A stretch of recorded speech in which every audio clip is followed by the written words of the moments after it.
Dragon കുറച്ച് വൈകിയാണെങ്കിലും കണ്ടു, നല്ല ഫിലിം. ഇതിൽ ഒരു കാര്യം എനിക്കിഷ്ടപ്പെട്ടത് 45 അരിയർ,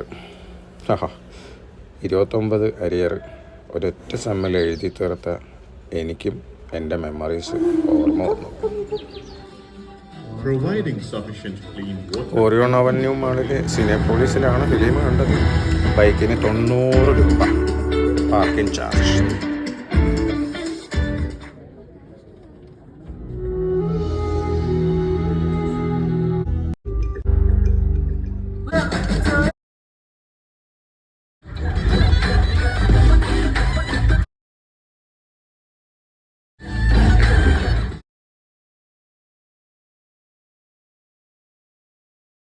நீயும் மாடுற பேக்ரவுண்ட் வெரிஃபிகேஷன் சூப்பரா பூரா ஃப்ராட் பயிலுகளா இருக்கானுங்களா மச்சான். அதுக்கே அதான்